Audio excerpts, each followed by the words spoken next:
Neat ಪರೀಕ್ಷೆಯ ಪ್ರಶ್ನೆ ಪತ್ರಿಕೆ ಸೋರಿಕೆ, ಕೇಂದ್ರ ಮಾನವ ಸಂಪನ್ಮೂಲ ಸಚಿವರ ರಾಜೀನಾಮೆಗೆ ಎಸ್ಐಒ ಆಗ್ರಹ.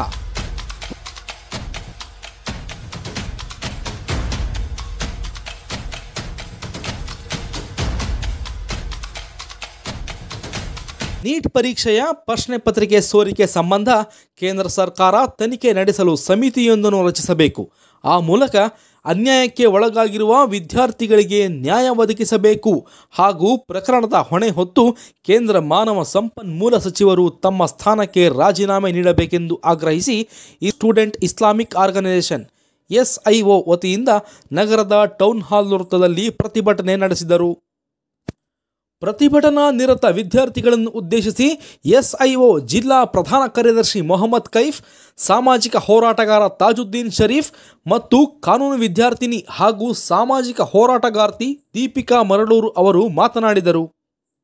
ಪ್ರತಿಭಟನೆಯಲ್ಲಿ ಎಸ್ಐಒ ಜಿಲ್ಲಾಧ್ಯಕ್ಷ ಮೊಹಮ್ಮದ್ ಖಲೀಲ್ ಖಾನ್, ಸಹ ಕಾರ್ಯದರ್ಶಿ ಮೊಹಮ್ಮದ್ ಜಲೀಲ್, ಜಮಾತ್ನ ಸ್ಥಾನಿಕ ಅಧ್ಯಕ್ಷರಾದ ಅಸದುಲ್ಲಾ ಖಾನ್, ಮದೀಹಾ, ಅಮೀನಾ, ತಮನ್ನಾ, ಮಸೀಹಾ, ಇಲ್ಹಾಂ ಮತ್ತಿತರರು ಪಾಲ್ಗೊಂಡಿದ್ದರು.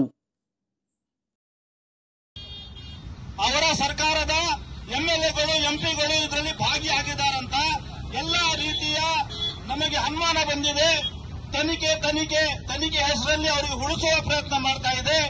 ತನಿಖೆ ನಡೆಸಿ ಸರಿಯಾದ ಅವರಿಗೆ ಶಿಕ್ಷೆ ಕೊಡಬೇಕು. ಕೇಂದ್ರದ ಏನು ಎಜುಕೇಶನ್ ಮಿನಿಸ್ಟರ್ ಇದ್ದಾರೆ, ಅವರು ಕೇಂದ್ರ ಸರ್ಕಾರ ಎಜುಕೇಶನ್ ಮಿನಿಸ್ಟರ್ ಶೀಘ್ರವಾಗಿ ಅವರು ರಾಜೀನಾಮೆ ಕೊಡಬೇಕು. ಯಾಕಂದ್ರೆ ಇಂಥ ಲಕ್ಷಗೆಟ್ಟ ನಿರ್ಲಕ್ಷ್ಯ ತೋರುವಂತಹ ವಿದ್ಯಾರ್ಥಿಗಳ ಭವಿಷ್ಯದಿಂದ ಆಟ ಆಡುವಂತಹ ರಾಜಕೀಯ ಏನು ಪಕ್ಷಗಳಿದಾವೆ, ಏನು ಆಟ ಆಡ್ತಾ ಇದ್ದಾರೆ, ಎಲ್ಲರೂ ಬೀದಿಗೆ ಬರಬೇಕು. ನಮ್ಮ ಬೇರೆ ಏನು ವಿಪಕ್ಷ ನಾಯಕರಿದ್ದಾರೆ ಅವರು ಕೂಡ ಬೀದಿಗೆ ಬಂದು ಇಂಥ ನಾಚಿಕೆಗೆಟ್ಟ ಸರ್ಕಾರ ವಿರುದ್ಧ ಓಡಾಡಬೇಕು. ಏನು ಎನ್ಡಿಎ ಅಭ್ಯರ್ಥಿ ಯುಪಿಯಲ್ಲಿ ಯೋಗಿ ಮತ್ತು ಮೋದಿಯವರ ಆತ್ಮನಾದಂತಹ ಬೀದಿರಾಮ್ ಇವನು ಕೂಡ ಅವರು ಅದರಲ್ಲಿ ಸೇರಿದ್ದಾನೆ. ಮತ್ತೆ ಇದೇ ರೀತಿ ಹರಿಯಾಣದ ಒಂದು 6 ವಿದ್ಯಾರ್ಥಿಗಳು, ಅದು ಬಿಜೆಪಿ ವಿಜಯಜಿ ಎಂಎಲ್ಎಗಳ ನೆಂಟರು ಏನು 6 ಜನ ಟಾಪ್ ಬಂದಿದ್ದಾರೆ. ಇದೆಲ್ಲ ತನಿಖೆ ಆಗಬೇಕು.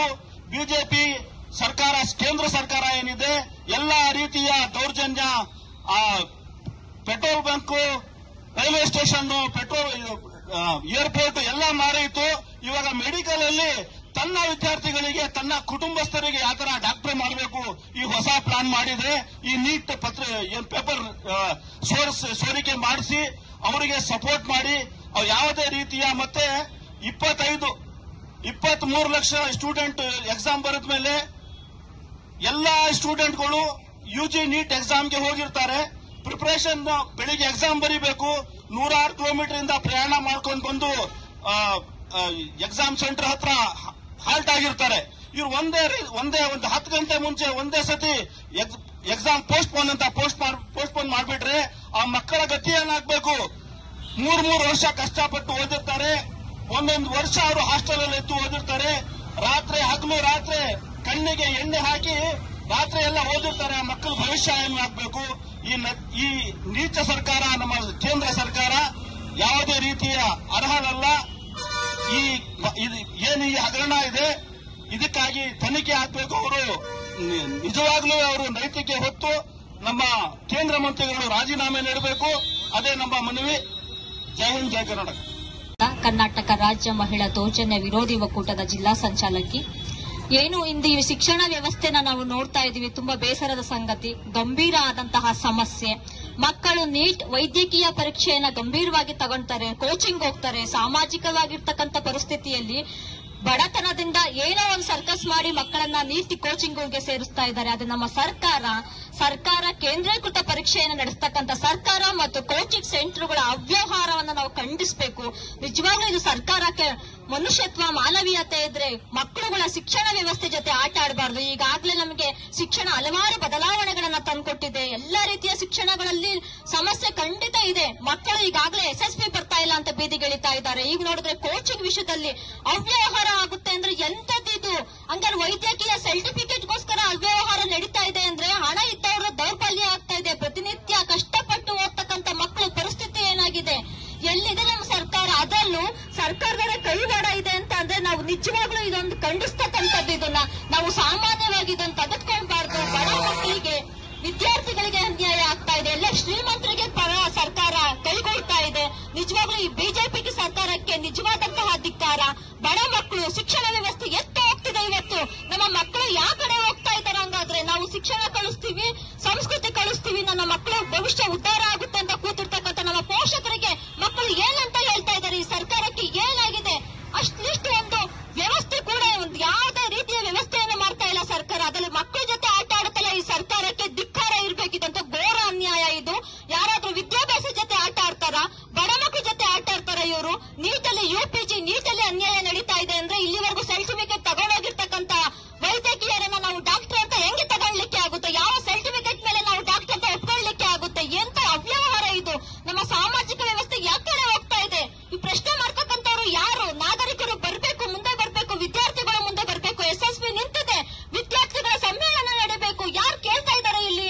ಯಾರು ಕೇಳ್ತಿಲ್ಲ. ಯಾವ ಸರ್ಕಾರ ನಮ್ಮ ಪರ ಧ್ವನಿ ಎತ್ತುತ್ತಾ ಇದೆ? ದಯವಿಟ್ಟು ಸರ್ಕಾರಕ್ಕೆ ಈ ಮೂಲಕ ತಿಳಿಸ್ತಕ್ಕಂಥದ್ದು ಇಷ್ಟೇ. ದಯವಿಟ್ಟು ವಿದ್ಯಾರ್ಥಿಗಳ ಜೊತೆ ಆಟ ಆಡಬೇಡಿ.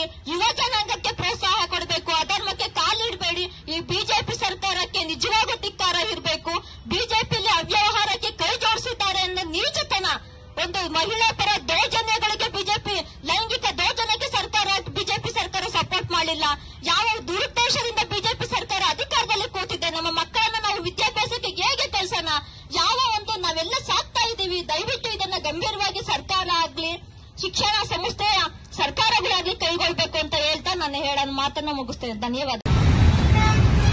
I am a student of MBA who is pursuing MBA now, and apart from that I was one of the more than 9 lakh students who attempted UGC NET exam. I had to travel 20 kilometers from my residence to reach the center, and I had to face many other hardships because I am a mother of 2 kids. But despite all of this, when I appeared for the exam, the very next day it was announced that the exam was cancelled. So this is the injustice and the indiscrepancies in our system, education system, that is hindering us from getting a proper career in our futures. So we as dedicated students and responsible citizens of this country raise voice and demand the government and the authorities who are the culprits against who made this scam possible to be held responsible, and we demand thorough investigation and also strict punishment and action against the authorities who have made this scam possible. And apart from that, this is not just the problem in the NTA. If this is not reported and investigated properly, this will just mark the beginning of the destruction of healthcare and education system in our country. Thank you.